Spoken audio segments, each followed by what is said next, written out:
值得警惕的是，美方正不断利用俄乌冲突，试图在台湾问题上复制乌克兰经验。美国官方还公开威胁，如果解放军对台动武，美国就会把当前针对俄罗斯的制裁措施用于惩罚中国。上周五，外交部副部长乐玉成在一场活动中就强调，台湾问题和乌克兰问题没有任何可比性，台湾是中国领土不可分割的一部分，台湾问题是中国的内政，一个中国原则是国际社会的普遍共识。至于有人说要把所有针对俄罗斯的制裁孤立措施都用在中国身上，乐玉成表示，相信这绝对吓不倒中国。新中国成立70多年，我们什么样的大风大浪没见过？我还想借这个机会正告台湾当局，两岸统一是正道，挟洋谋独是死路。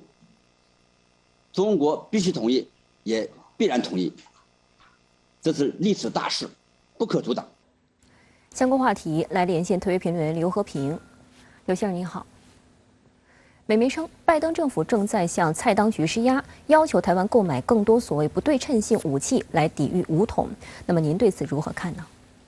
其实稍微关注一点台海局势的人都应该知道，此前无论是美方还是台湾方面，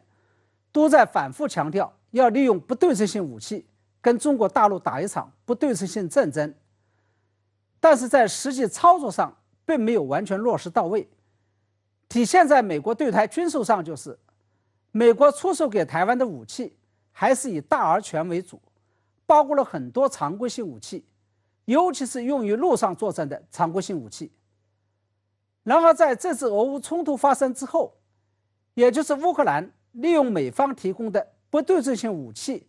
抵御住了俄罗斯的强力进攻之后，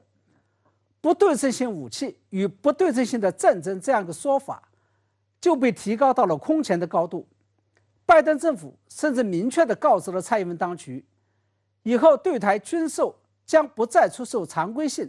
尤其是在台性质的武器，只卖可以用于对海作战与对空作战的武器。而在我看来，拜登政府的这个动作不仅仅意味着美国对台军售方针的实质性转变，而且还意味着美国在应对未来台海可能发生的冲突的战略与战术方向上都已经做出了重大的调整。美方已经放弃了让台军打一场焦土战争的想法，而是要在台湾岛外打一场海空攻防战，也就是要阻止解放军登岛。值得注意的是，要达到美方设定的这一战略与战术目标，那就意味着台湾方面未来将不能再向美方购买陆上防御性武器，而必须要购买远距离打击的进攻性武器。我想这应该就是美国参议员卢比奥推出所谓名为以实力促进台湾和平的议案，要求美国修改与台湾关系法，转而向台湾当局出售进攻性武器的原因。如果美方改变所谓对台军售方针，您觉得这会带来哪些影响？美方对台会卖或不卖哪些武器呢？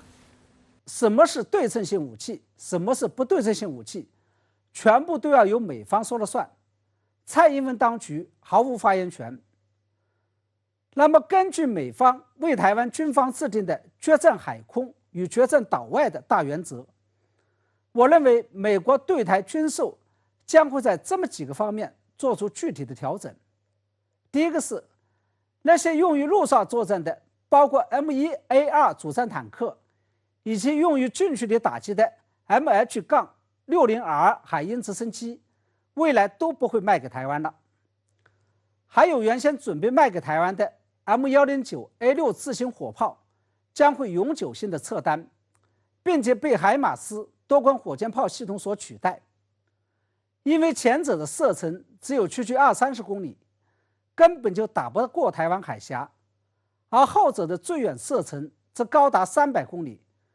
第二，为了在海上与空中反制解放军，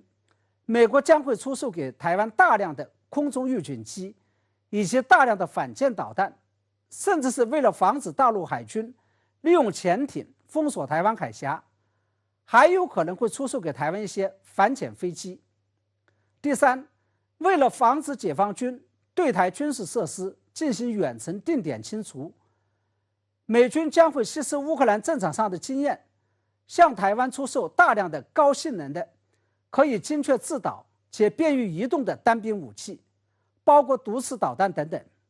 由于这些武器都是高性能的信息化武器，价格肯定会非常的昂贵。这个也就意味着蔡英文当局要再次做好大放血的心理准备了。好的，谢谢刘先生在线与我们分享您的观点，谢谢。